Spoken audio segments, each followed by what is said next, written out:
Okay, so are we good? Yeah, we're good? Okay, good. Well, welcome everybody. My name is Scott Marshall. I work in the Disability Resource Center here at the university. Do I need to stay in one place? There's no video, right? Okay, good. That's much better for me then. I work in the Disability Resource Center here, and I'm part of the capital T, capital S teaching support group that has come together over the last couple of years-ish, or the newest iteration of it anyway is a couple of years old. So glad to see you're all here. Welcome. Let's see. So all I'm doing is welcoming us today, which I think actually is a fairly important thing. But if you were part of a meeting, a community of practice meeting that I was at a couple days ago, you'll know that I saw the movie Arrival lately.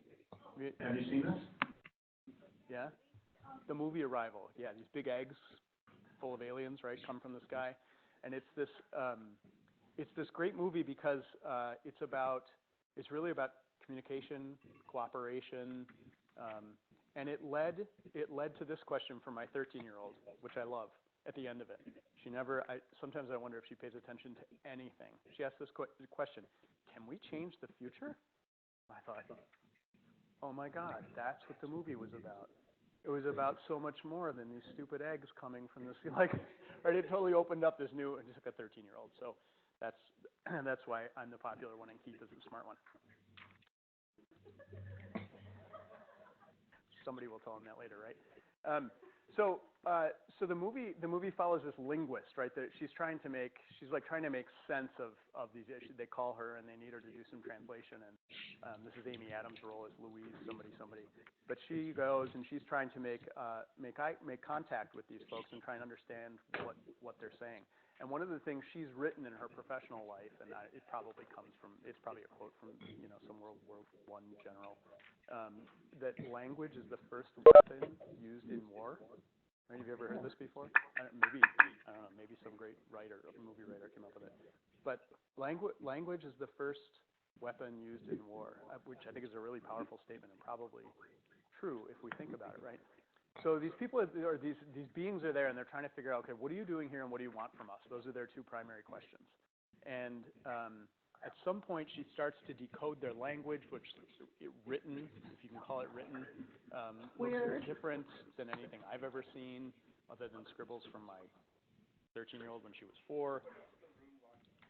Maybe they haven't started yet. Pausing. Can anybody hear me? For WebEx trouble. Okay. I just want to make sure they're not hearing me. Do I need to keep talking to see if there's feedback?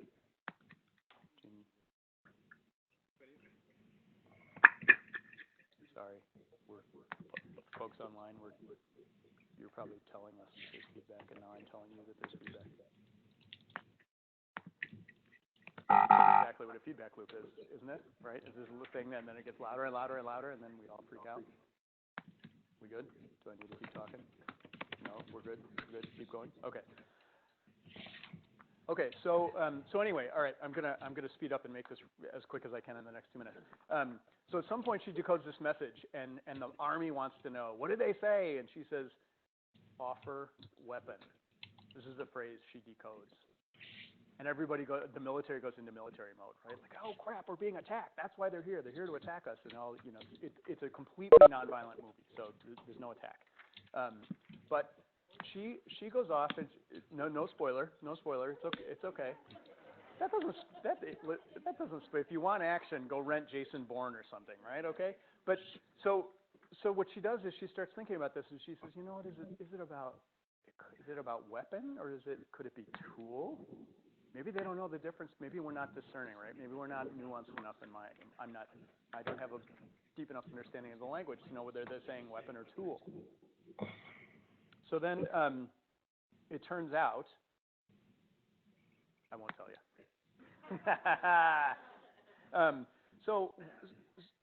So the question either way really is for what? In service to what? Are you hearing the same audio? What are we? Why might I be trying to serve you with a tool? Why might I be trying to serve you with a weapon? This is just fantastic audio. And for me, I'm getting there, I promise. this got to the idea of our ideas of success and failure. So if we really, what could we do? What would you do even if you failed? Right? What's worth doing even if you failed? So it might in the movie it's a lot of it is about time and how we're linear thinkers and linear timekeepers, and the aliens maybe are not. And what if we knew we were going to fail? Would the path we're on still be a worthy one? Right? So and that plays out in the movie, and I won't spoil it for you, but it did raise this question for me about this group and why we come together, right? Why do we come together as teaching support? We come together in service to improve teaching and learning, presumably on campus, right? And so I think being here is a yes, I buy into that, but then the question becomes, how are we going to do that, right? And that's what we're here to hash out. And I think that there's been tension in the past about who's doing what for whom and who's available to whom. And we are really coming together to figure out a how that is much more cooperative and collaborative. And I hope that that's something that you buy into and agree with, because it's absolutely where we're coming from in convening these meetings. And this is our agenda for today. I forgot that I had this slide too. In January, we came together. Four primary questions came out of that conversation. We're going to talk about two of those today. We have a couple of scenarios going on at the university right now that are good, concrete ways to think about those questions. Jeff is going to talk really briefly about a teaching support report that basically says who has called or contacted teaching support and for what. Maybe it's the for what. We're not talking about the who, but we're talking about the for what. Why are people calling asking for teaching support? And that will remain a transparent piece of the work that teaching support is doing.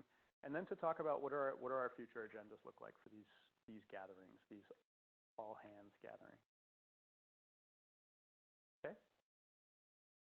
Other agenda items. Thank you. This is the agenda that we came to the room with. Feedback online. Do people have things that they want to talk about today?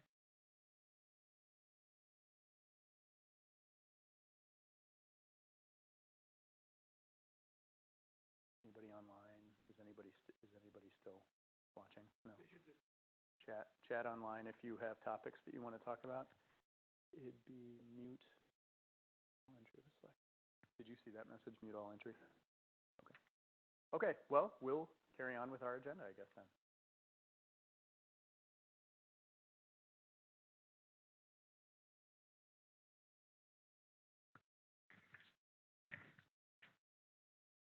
So the next thing up on the agenda is to begin the discussion around the questions that the folks who were in the room at our last meeting raised. And we anticipated that we didn't know how many people were going to be here, both online and in person. So we can approach this in a variety of ways. So we can have kind of a larger group conversation, or I think we do have kind of enough folks that we could break out into a few smaller groups, talk about those things, those questions for a few minutes, and then come back and share kind of your top priority items. But I kind of leave it up to you. So raise a hand. You want small groups? I'm seeing no hands. Large group discussion? I see 2 hands, 1 hand. Nobody has an opinion? You didn't have enough time to make a decision? Okay. Well, it looks to me, and if I'm wrong, please let me know, that we could, we're not that large of a group, that we could have a large group discussion about this. So we really want to capture what folks have to contribute. So are we going to be able to monitor the folks online for their contributions? Okay, we got a yes on that. So they should, so the folks who are online can chat. Yep. Hi, Chris. So folks online should chat to everyone so that they can see your responses, and we will incorporate those into the discussion in the room here. So the first question is, how can we as members of the teaching support community better understand central and collegiate work and priorities so that we can best align our joint efforts? So this is kind of our reshaping of the conversation that we heard at the previous meeting, but I think this is also reflective of a wide variety of individual conversations that folks have had as well. And I'm sorry, I should have introduced myself. My name is Christy Jensen, and I work in the university libraries. I don't know everybody in the room, and so you probably don't all know me either. And I also serve on kind of the central Big T, Big S teaching support group. And I've actually been with the group, I think, 3.5 years since Brad originally charged the group. So I'm the one person who's kind of been there through all of the discussions that have happened over the past several years. But we're looking for your thoughts on this question. And I'll go into my teacher mode where it's like wait as long as necessary to get someone to respond. And I'm just going to respond from the online here. People, they mentioned that they could also type into the Google Doc linked in the calendar, Teaching Support Community Spring Meeting 2017 notes. So maybe one of you wanted to do that too. Yep, so I'm covering that from our end so I can gather some of the information, just take notes on it there.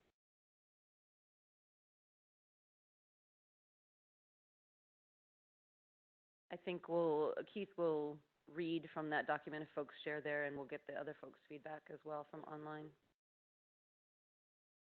So for me, this is a basic question of how do we make this work? How do we work better together?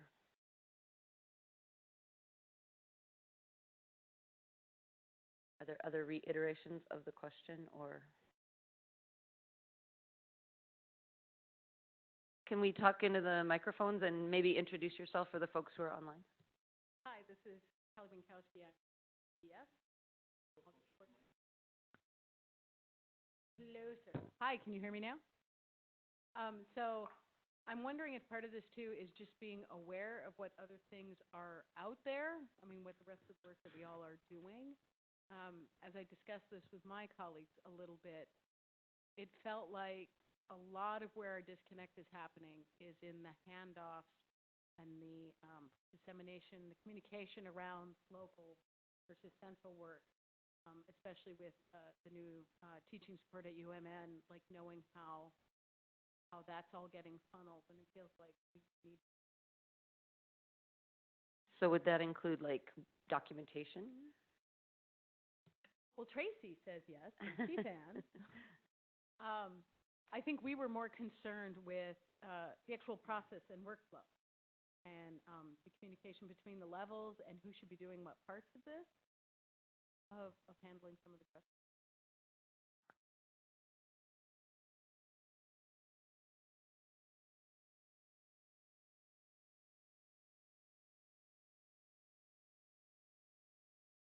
This is Tracy from CFANS.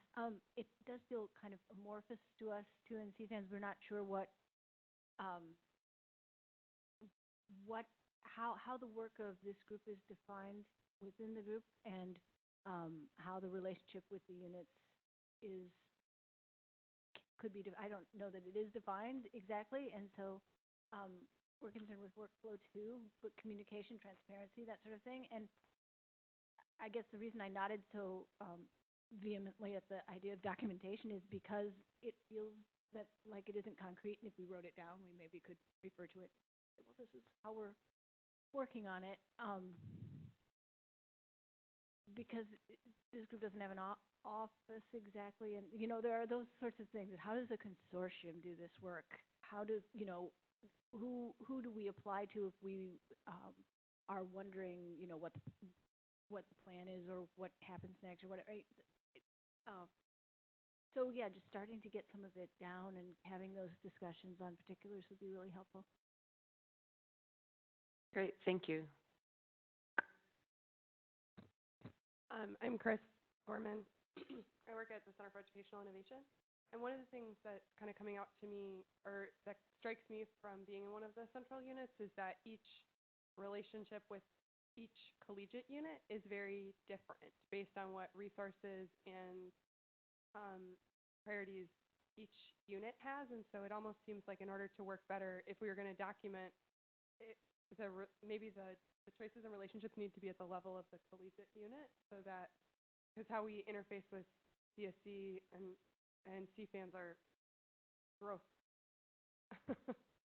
So I'm not sure if the online folks could hear that, but what Chris from CEI was saying was that relationships differ depending on the collegiate unit, and so that's kind of maybe a part of the conundrum or the amorphousness as well. I would kind of extrapolate that to, there's 4 different central units sitting at the table who, in those central units, each have different relationships with different collegiate entities as well. And so, you know, it's difficult. It's hard to define some of these things, and I think that's part of the challenge for us going in trying to create a central point of contact was like, how do we do this work just amongst ourselves and then involving others too? How do we make this work for the faculty, for the collegiate units, for all of the units that are at the table? And so I think this is something that's going to take some time for us to get together and put together well so that folks feel comfortable. And those are great comments. Thank you. What else do folks think and have to say? Kara Hansen from, I don't know where she's from, Duluth. Have units identify their support model, highly localized, mix of local and central support, or minimal local support? Set up meetings with units to create organizational level of agreements to understand, so there is an understanding of how TS support could flow from each other. And just another one from Pam Geddes. Is there a person that is the main contact for teaching support at UMN?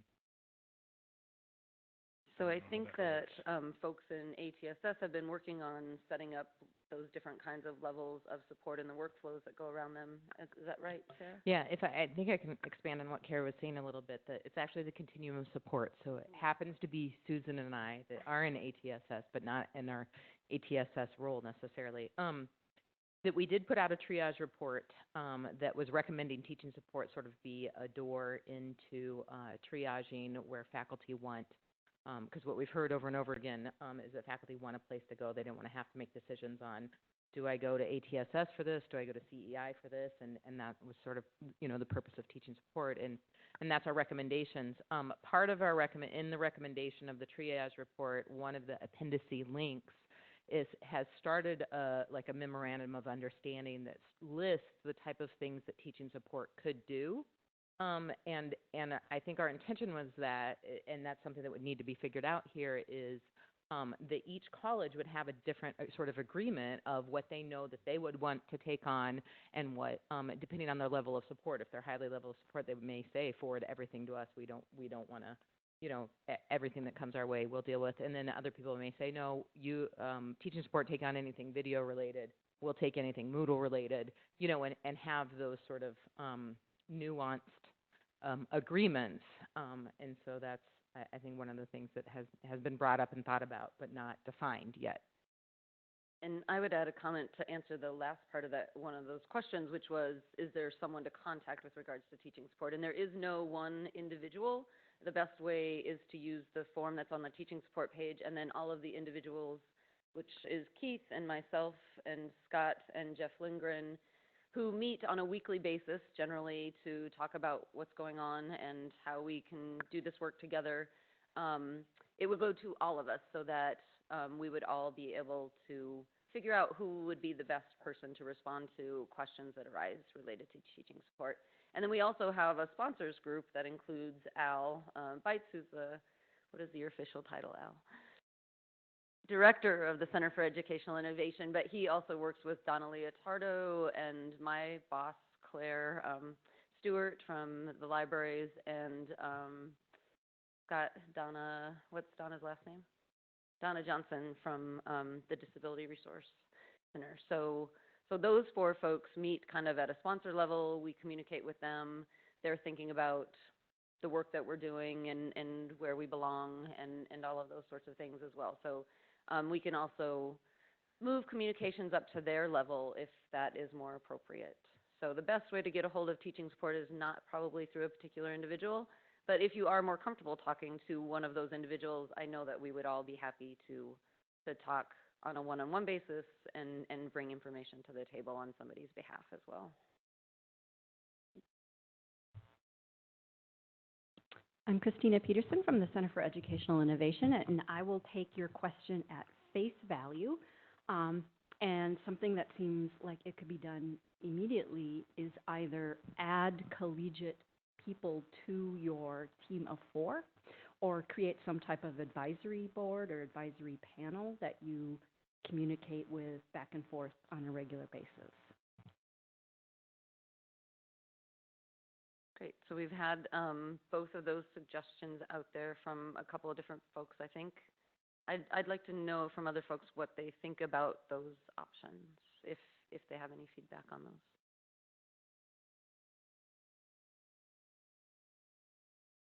Yeah, and specifically if there's interest in having collegiate support, would it support folks available and part of the group? What would be the right number? We hear quite often that, and accurately so, that there are a ton of meetings that are already out there, so don't want to be overly burdensome. So is it possible to have 1 or 2 folks that rotate through that people feel comfortable with them representing a collegiate point of view, or does it really need to be every college needs to be there every time? The latter would seem to be more of an advisory possibility, unless somebody wants a representative from every collegiate union on a weekly basis kind of meeting, which I think might be onerous for some folks. Audrey asked, is ALTA a group you can use? ALTA? ALTA, so the ALTA group has a little bit of a different scope than this group. Is it an advisory role? I heard someone say this group. Is that right? I mean, I think that is one of the ideas that we had, is having regular, like about approximately quarterly meetings of this sort with folks, and that, you know, it would depend on, representation would be people who choose to attend, right? And so, so I think we have also thought about utilizing this group rather than a formal advisory group. Right, and lots of head nods to that.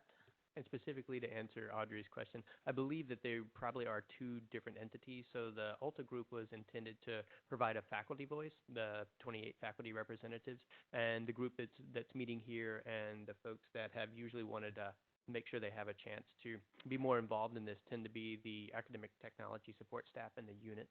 So I don't think that they have to be mutually exclusive, but I think there are 2 different audiences we're talking about. And then I think the other thing is there's more other central representation support invited to this meeting as well. Kara Hansen, Kara Hansen likes the idea of the advisory group possibly rotating representatives from different support model buckets. They're shaking their heads. And yes. Some head nods to go with that. And then I think Chris from Lattice.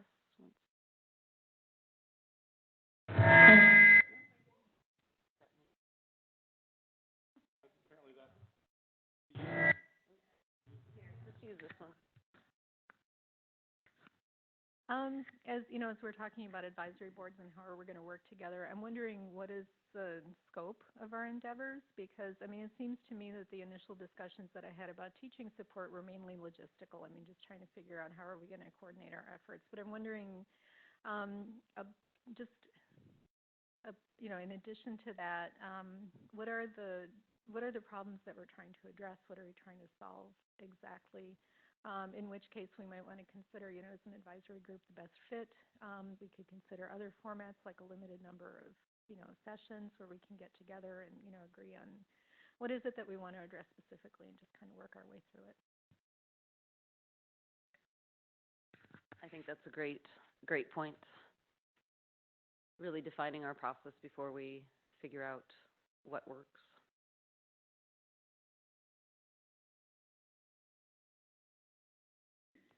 This is Tracy again. I don't know if this one's working, is it? I think you're on. Okay. In sort of response to Chris's comment, she was saying, you know, let's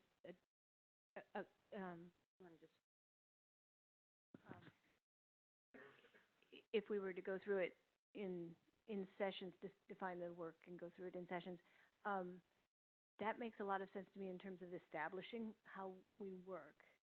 And then as an ongoing process, I think we still need some way to come together with the units and the central folks because I remember in the last meeting, the point was made that college priorities change and the colleges are evolving and as those things change, then we'll have to adjust all of these relationships. And so I think an ongoing way to keep touching base is good too.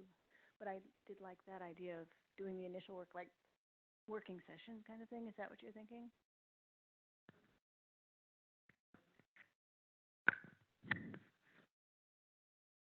Yes, but I mean that, we really define the scope in terms of how many meetings, what is it specifically that we're addressing?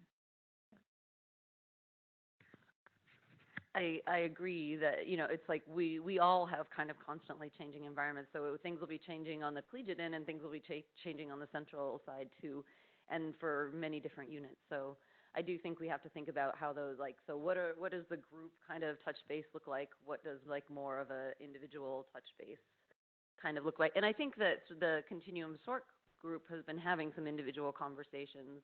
So I think part of the process of what Chris is talking about might include some structures for these different approaches to deal with some of those things as well. Yeah, I know some of the feedback that we got in some of the meetings that we had for the continuum report was about that maybe an advisory group could help in terms of defining scope as one sort of what's if there's going to be any programming coming from teaching support, what is needed, what Central think is needed, and what do the colleges think are needed. I mean, depending on where we go. Yeah, and so, programming of some sort that could be sort of a collaborative process of what do we need. And then other things sort of around marketing. I know that there was an interest, certainly if that there's a marketing for teaching support, because I know that kind of got put on pause. So if there's another effort to market to faculty, that make sure that there's collegiate voices a part of that, and so that people can make some decisions around that. And I think that there was an attempt to involve the colleges at a certain point in some of that marketing, but I don't know if the right people were at the table in every instance, and so some of those things need to get worked out further as well, perhaps. I don't want us to miss out on the next question either. So are there other things that we should talk about with regards to this question before we move on? Please. Actually, I was just going to say, I have been taking notes on the document, but anybody who thinks I have misrepresented what was said, please feel free to go in and update or edit what I put in. And I think in addition to that, folks who, so not everybody is always ready to respond as soon as the question is placed in front of them. So if you have thoughts about this, you go to sleep tonight and you wake up tomorrow and you have the best idea ever, please add it to the document, or, over the next week or so, feel free to keep adding that. And the document was linked from the agenda, and all of that information was actually linked from the meeting information as well. So hopefully there's multiple points of entry for folks. Anything else to add to this question? I'm not seeing any sense of urgency here. Are we okay online? All right. Thank you all for those valuable contributions, and we'll move on. Was that that was really question 2, wasn't it? So question number 1, which is now question number 2, is how can we create a teaching support community that is inclusive of people in various roles across the system? And maybe some of those solutions that we talked about earlier apply to this situation, but maybe there's other ideas when it comes to inclusivity. So I'll just throw out a couple of things that I know about. So some of the things that we've been working on, including some workshops that happened this fall, there was an interest in making sure that those were available to folks across various campuses. And so an effort was made to add WebEx functionality to all of those workshops. So I know that's a really basic thing, and there are other things we can do as well And we're not just thinking about the Twin Cities campus here, we're really thinking about all of the system campuses as well.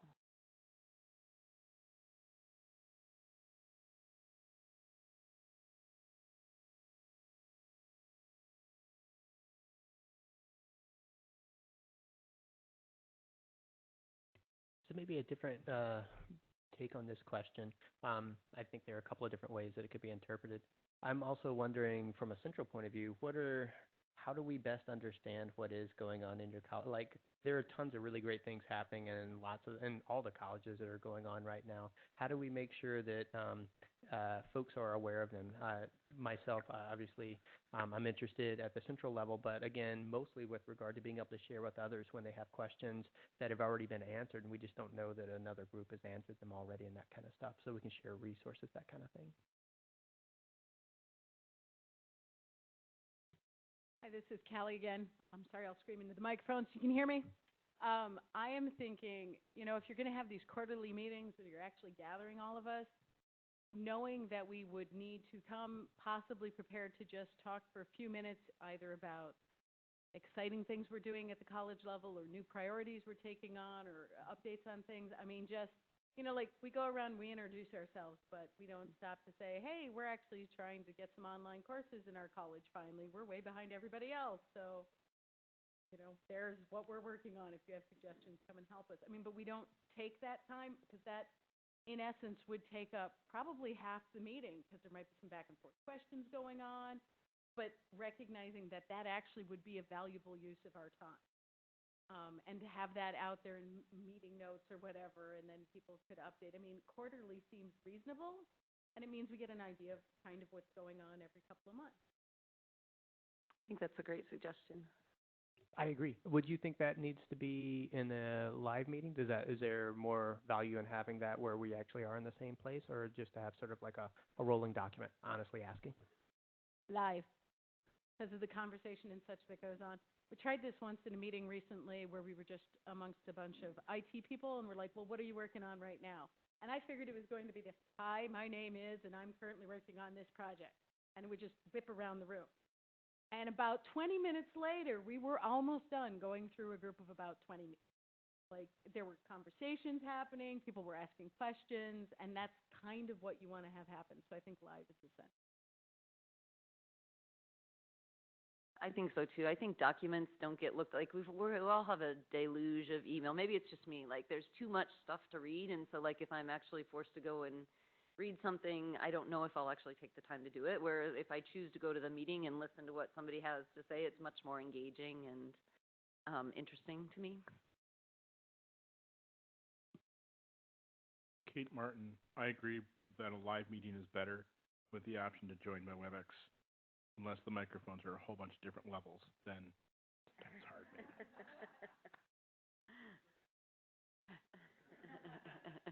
Sorry, Kate, that last part was mine.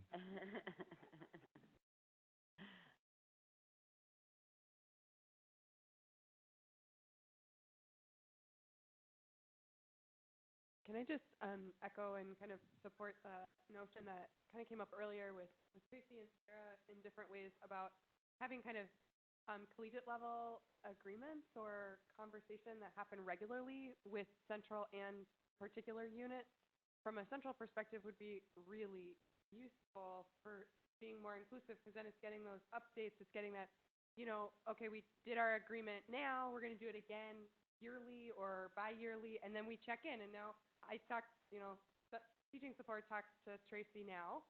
In 6 months, it's like, oh, something different happened. So we'd actually like to adjust our logistics, but it's also representing something that's a change in the college that now, and I don't know if that's feasible, but it seems to me a model which would allow for a better responsiveness to both the variety of collegiate endeavors and the variability of collegiate endeavors and priorities. And I think since the central group meets on a weekly basis, like we could invite people in, like individuals into that meeting. So we could have the meetings where people share broadly, but we could also have individual conversations, like where we just kind of regularly have it on the calendar to invite different individuals in to talk to us.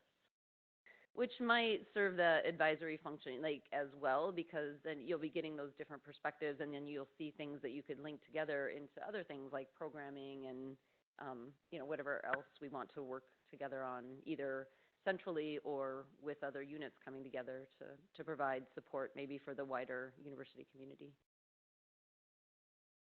I was going to say I like that idea. I think the other benefit of that is so you invite like one to come give us your updates, and because you guys have heard them all, you can make those connections for us and be like, are you even aware that like public health is doing the same thing you're doing? Let us hook you up with this person, and then you can get more information going. That you guys serve as sort of that brain trust of you've got more of the understanding of what's going on in a broader perspective. Well, we might choose like a couple people to come together in a meeting to present too, like to the broader community, which might inspire others to do things or participate or. So I think people have highlighted communication as being a real key factor here quite often. So for me, we try to be inclusive in our communications. We have not been effective so far, and that's not due to anyone in the room. John's done an excellent job for us. So, but I think part of that, again, goes back to sort of those agreements. So if we have this conversation here, how far can we expect that this goes back in the colleges? Different colleges really do communicate differently, it appears. Sometimes we communicate with the IT directors and a group like this, but then we still hear that there are pockets that we're missing. So what is a realistic expectation for the folks from the colleges who come to a meeting in this nature to bring back to their college? Is it realistic to expect you all to be able to bring stuff back to your colleges? What is a different way that we should be doing that? Really love some ideas around that, because I think it's one of the key points for us is how do we communicate better as well.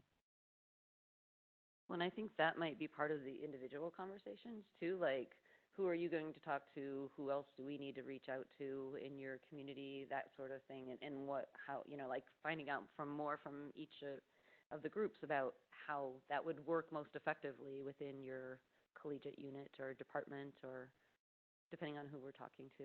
And I know Al hosted a few events towards the beginning of the semester last fall, but it was more kind of at the associate dean level. But then it's unclear how much of that communication from associate deans makes it to other folks too. So I think in the future, if we do those things, it might be a good idea to think about asking those folks too, like who they might be taking communications back to within their college.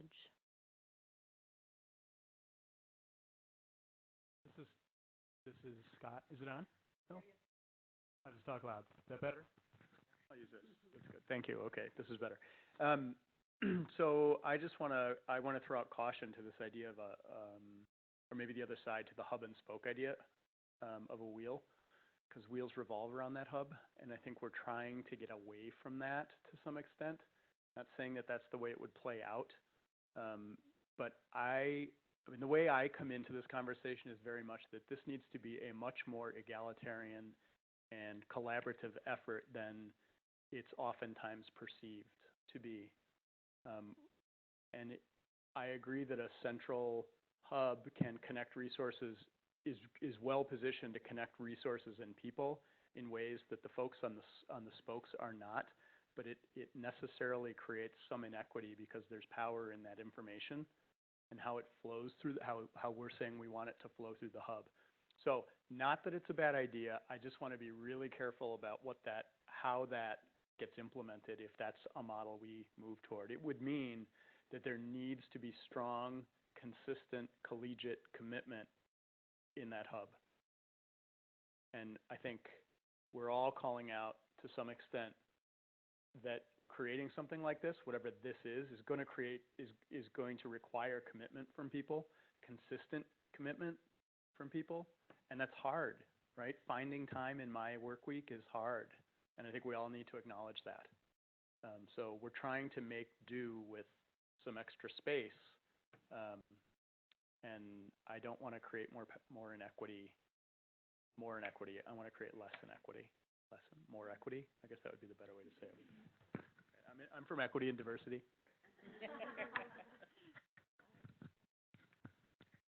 Well, about 4 things that you said just now just set off things in my head. One is going back to Keith's point that it depends upon, I mean, not all of us have the agency to say, this is what my, commitment to this group will be. So knowing the scope, as Chris pointed out, of exactly what work we're doing and how many hours we would be committing to it would be critical. And then talking to the right people. And in the scope discussion would probably be that spoke discussion of, how does this egalitarian thing work? If who's doing the work of this, whoever's doing the work has to be able to be in some way leading it. But if all of that information that's power gets captured and made transparent, that would be helpful too. Like if as people visit the group, all of that goes into some kind of a document that everyone has access to, that would be a lovely thing. But yeah, it sounds pretty tricky. But I think that we have people who can, I mean, like the meetings we've been having with Sarah and oh, rats. Thank you, Susan. She's not sitting here, so I can't think of her name. That was a really fun and interesting meeting to have, and those documents have been helpful already. Looking back at that, saying, this is what we said we were going to do, we're able, so. I also want to remind people that in all of this of the equity, like I think part of the equity you're talking about is the people in the room, but at least from the continuum of support perspective, part of what we're really trying to do is provide help to faculty out there, right? That there's people that don't know where to go or don't know that they can go to the people that they have for the help that they're thinking about. And so that it keeps coming back to, we're here, Teaching Support is here as a door to get people to where they need to be. That gets back to that. And that's where the equity piece kind of comes in, is making sure that we're all in a cohesiveness about it. Where I see there being potential struggle just in the little bit of what we attempted to do was that if we decide, to me, it's that communication piece. Like, if people don't want things going out in the brief, because it's like, that's where I feel like we might have a chance of getting more people. But if we do the individual targeted communication pieces, that's where we sometimes, if those are what you're already doing, that doesn't get to the people who have fallen through the cracks. And so that's where I see Teaching Support is coming in, is trying to be that safety net that we've talked about, and catching the people falling through the cracks. So I guess my pushback a little bit, and I know that I'm coming, this is from a central perspective, my pushback a little bit is also on the collegiate units, to sort of think about, what's acceptable, what's not acceptable, and trying to, because if it's truly, equitable, I guess, or equal, if we're trying to get each group to be able to say what they want it to be, I'm not convinced that we're truly still going to catch those people that are falling through the cracks.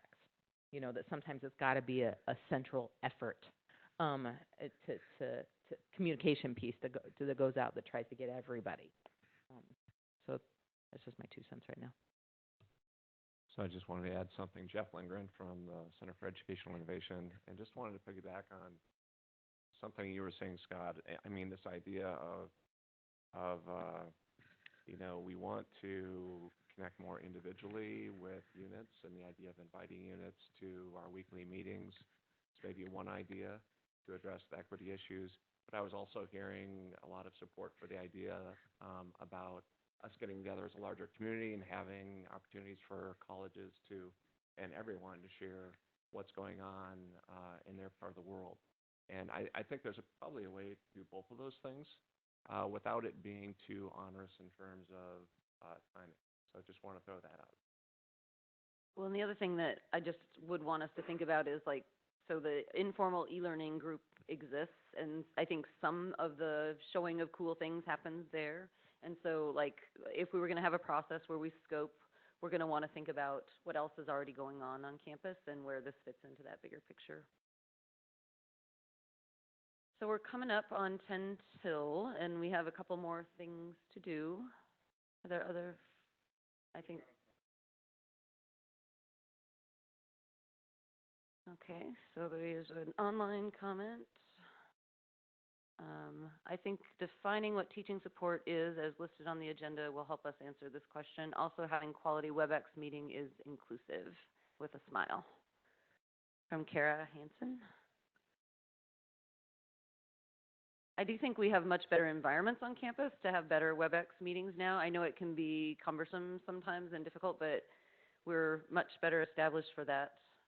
I've been coming in remotely to a few meetings, and I think it's a lot better than I experienced in the past. Are there any other final thoughts, comments on the inclusivity question? Thank you all very much for that feedback. I hate to say it, but I think we're going to have to continue the conversation. I think we need to come up with a good process, like Chris suggested, that helps shape how we move into the next steps effectively.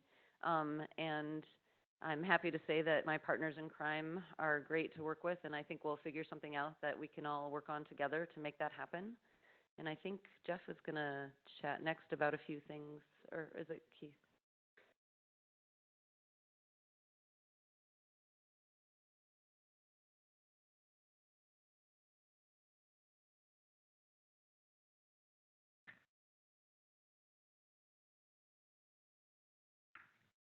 Sorry, we're just making a slight modification to the agenda. I'm going to hold off on those practical examples with only 10 minutes left. And in the room, we've had quite a few questions about sort of what teaching support is doing, who's working with us, what types of work, and that's what Jeff was going to cover. So we're just going to let him take the floor now. So for those online, we're moving forward a little bit in our agenda just because we're short on time. We're going to go to the teaching support report. And I just hit a wrong button.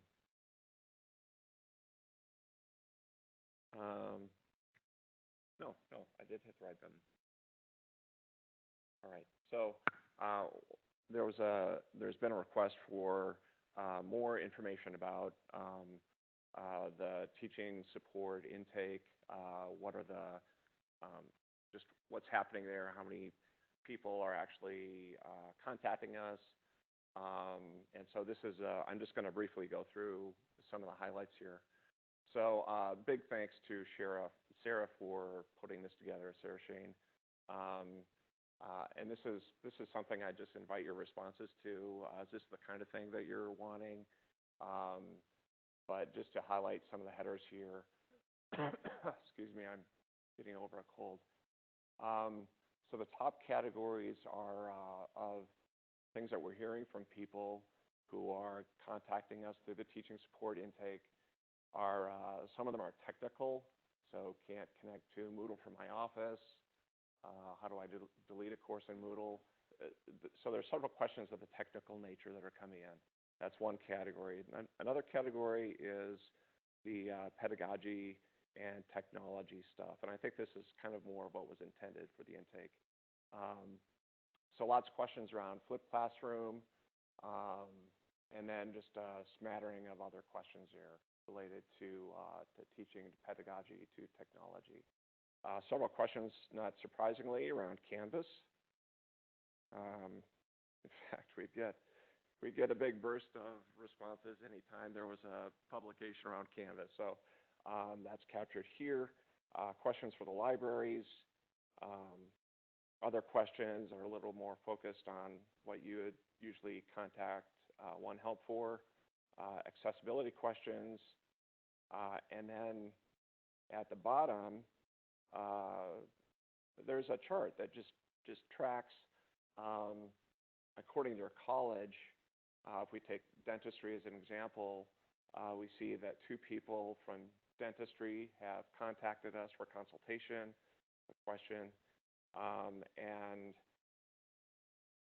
and then it connects you to the actual content of the questions, not the people, but the in this case A and B, the Moodle question and the question about opening several courses. So again, we have 3 categories of people, or I should say units, that are requiring support. The first is minimal local support. The second is from people in collaborative, local, and central support units, and then requests from people in highly localized support units. And this comes out of the AT FCOP group that Sarah's working with. But we've also basically asked the colleges, how would you like us to contact you? And we worked through some of that, the initial parts of those agreements, I think, and we've just tried to respond according to what you have wanted us to do. And that's reflected here in this chart. Any questions about this? Or really, does this work, or do you have suggestions for it? We can talk about that now briefly, and or we can, if you would just type this into the agenda if you have suggestions. That'd be another way for us to capture your thoughts on it. So what do you think? And at the bottom of the report, you'll see the number of requests that came in by month. So I don't know. I know folks have been concerned about some of this stuff, and I'd like people to have a sense of just how many, or really actually how few, have actually come in this way yet.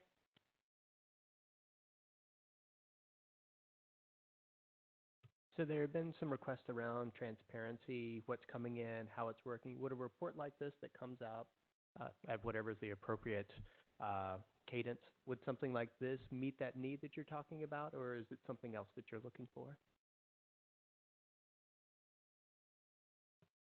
I know for us, I think we were looking for something more detailed, because that way we could follow up with specific instructors, and this wouldn't necessarily give us that.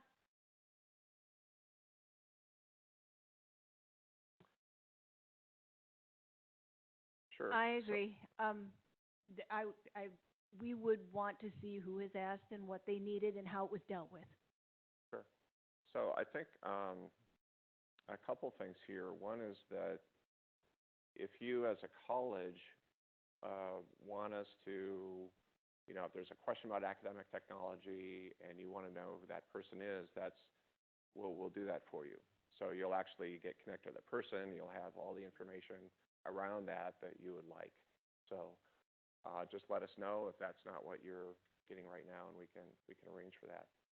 And often the other part of this I'll mention is that just from the Center for Educational perspective here, we also will follow this same process around academic technology. So with each college, we've already communicated as teaching support about, do you want us to connect you by email or not, or do you want to collaborate on it, whatever. So we will follow that same process in regards to academic technology questions. In regards to other questions about teaching, we are just going to handle that ourselves, and part of that has to do with confidentiality. People who contact us, we let them know that it's confidential, and so we don't share that information. So just so you know about that. I understand about the confidentiality being an issue. The difficulty is defining what is help with teaching versus what is help with technology. There aren't very clear limits there. And the projects that we're doing in CFANS, and I should preface this by saying we already have a wonderful collaborator and we have a great relationship with CEI already. So it's not, I'm not seeing a problem. So I'm not addressing a problem with this, but just in general, because the projects have all of these overlapping parts, not knowing, I worry about faculty working with several people, getting several different kinds of advice, and then having confusion and conflicting recommendations. I mean, there are many good ways to do this work. Right.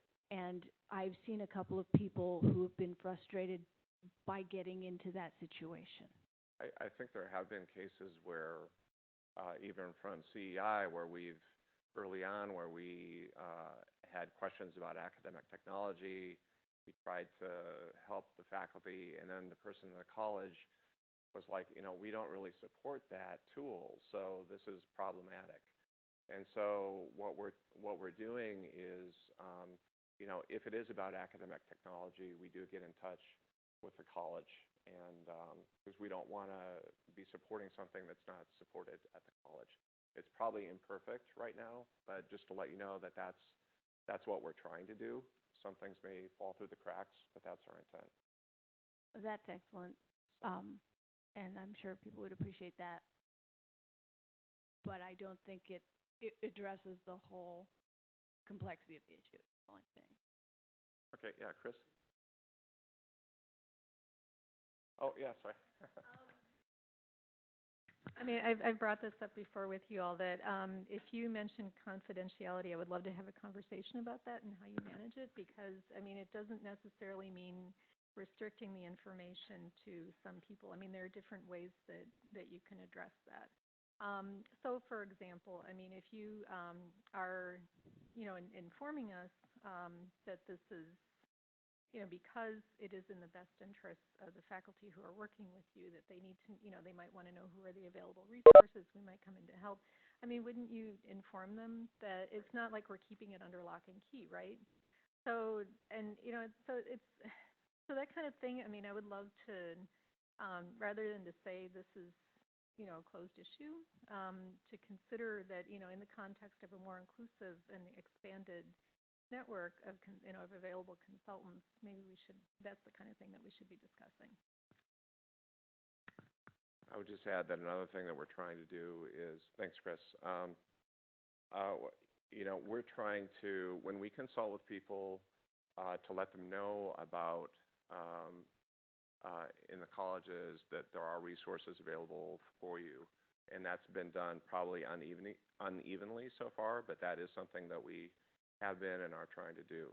So the confidentiality question is a tricky one. This is nationally, centers like ours, confidentiality is a high value for us. So I'm open to the discussion. I think we are.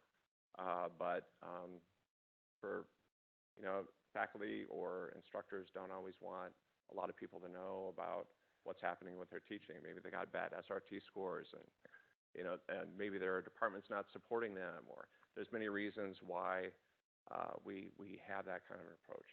So we want faculty to feel welcome. We don't want them to have questions about confidentiality. So that's where we're coming from. And I can totally respect that. I wonder if it's could it be more of a discussion with the faculty member rather than just coming out and saying, well, anything you say in here is confidential, or advertising it on that basis, offering them confidentiality, or saying, is it all right with you if we share this information with, bring in a colleague to help with this other aspect and share the information that we talked about? Because if it is a closed door, as Chris was saying, then... So I think, Tracy, what you're saying there is kind of what we want to do. Like if we recognize a resource at CFANS that would be helpful for the faculty, definitely we would want to let them know about that. Ultimately, in the end, it's faculty choosing what they want to do. But our intent and our desire is to inform them about resources that could help them at the college. So I'm maybe not communicating as effectively as I want to, that we want to be partnering and working with you, and at the same time be honest about our convictions around confidentiality. So, kind of a concrete example that is a situation where I think further conversation is useful, but that also is the kind of situation where sometimes, like I've gotten in difficulty. An instructor decided to flip their class. The department had contacted PI because they're concerned about prior SRTs from that instructor. They've encouraged the instructor to consult with us about that. Now we're into a position, now I make it very clear, I was put on the consult, right? So I make it clear to the department head that I'm not going to report back to you. I'll work that this is now between me and the instructor.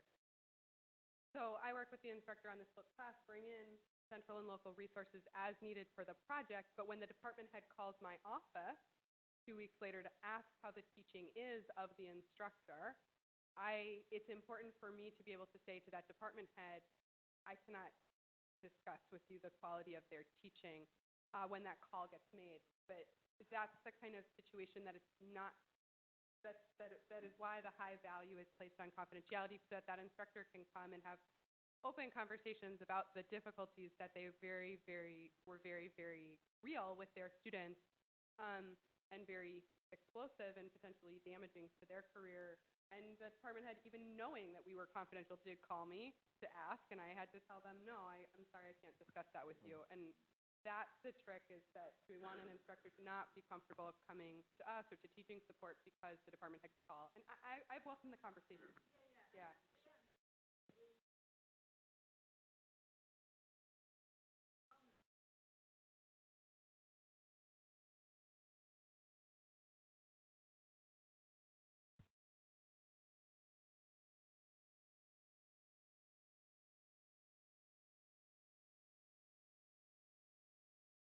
So, And more broadly, so I it's think about that trust. we are, yeah, I appreciate the comments, and I think on this topic and everything, we're open to conversation about it.